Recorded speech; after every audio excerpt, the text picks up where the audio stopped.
Hello, আজকে আমার kitchen থেকে থাকছে একটা ব্রেকফাস্ট কাম লাঞ্চ বক্স রেসিপি। বাচ্চারাও প্রচণ্ড পছন্দ করবে, নিশ্চয়ই ট্রাই করে দেখবেন। তার জন্য আমরা চিকেনগুলোকে ছোট ছোট পিস করে নিয়ে একটা ওভারনাইট ম্যারিনেশনের জন্য রেডি করব। আদা, রসুন, কাঁচা লঙ্কা দিয়ে ভালো করে মাখিয়ে রেখে তার সাথে লেবুর রস, ডার্ক সয়া সস আর ব্ল্যাক পেপার দিয়ে মাখিয়ে সেটাকে ফ্রিজে রেখে দেবো। ভালো করে এটাকে ম্যারিনেট করে সারা রাত রাখলে পরের দিন সকালবেলা এটা খুব সফট হয়ে যাবে আর পুরোপুরি জুসগুলো ভেতরে ঢুকে যাবে। তারপরে আমরা এটাকে পেস্ট করে নেব যখন করব। তারপরে তেল গরম করে তার মধ্যে বল আকারে, যেহেতু আমি ডাম্পলিং শেপ দেবো তাই ডাম্পলিংয়ের মতো এগুলোকে হালকা করে শ্যালো ফ্রাই করে নেব।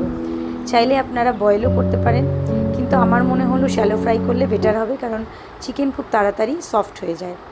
তারপরে রাইস পেপার শিট নেব, সেটাকে ছোট করে কেটে নেব, কেটে জলে ভিজিয়ে এই ডাম্পলিংগুলোর ওপরে রেখে দেবো।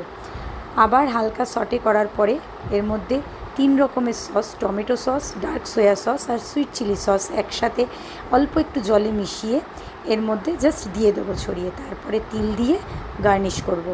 খেয়ে দেখবেন, আশা করছি খুব ভালো লাগবে।